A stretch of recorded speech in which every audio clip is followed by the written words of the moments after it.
ভারতের ঝাড়খণ্ডের গোড্ডায় নির্মিত আদানি গ্রুপের কয়লাভিত্তিক বিদ্যুৎ কেন্দ্র থেকে বিদ্যুৎ সরবরাহ পুরোপুরি বন্ধ হয়ে গেছে। এই বিদ্যুৎ কেন্দ্র থেকে বাংলাদেশে বিদ্যুৎ প্রবেশ করে চাঁপাইনবাবগঞ্জের রহনপুর হয়ে। হঠাৎ এটি বন্ধ হয়ে যাওয়ায় দেশে বিদ্যুৎ সরবরাহে বড় ঘাটতি তৈরি হয়েছে।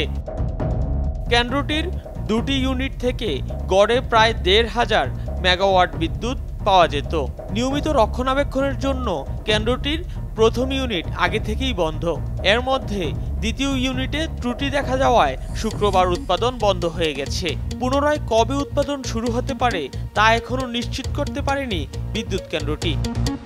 বিদ্যুৎ কেন্দ্র থেকে জাতীয় গ্রিডে বিদ্যুৎ সরবরাহের রাষ্ট্রীয় সঞ্চালন সংস্থা power grid company of Bangladesh ও বিদ্যুৎ উন্নয়ন বোর্ডের দুজন দায়িত্বশীল কর্মকর্তা প্রথম আলোকে এ তথ্য নিশ্চিত করেন। তাদের ভাষ্য, দ্বিতীয় ইউনিটে কারিগরি ত্রুটির কারণে ২৫ জুন থেকে উৎপাদন অর্ধেকে নেমে যায়। ধীরে ধীরে উৎপাদন বাড়ানো হচ্ছিল, কিন্তু গতকাল সকাল ৯টা ৪৩ মিনিটে এটি পুরোপুরি বন্ধ হয়ে যায়। ত্রুটি অনুসন্ধান করে দেখছে কেন্দ্রটি। এর আগে ঈদের ছুটির সময় চাহিদা কম থাকায় রক্ষণাবেক্ষণে যায় আদানি বিদ্যুৎ কেন্দ্রের প্রথম ইউনিট।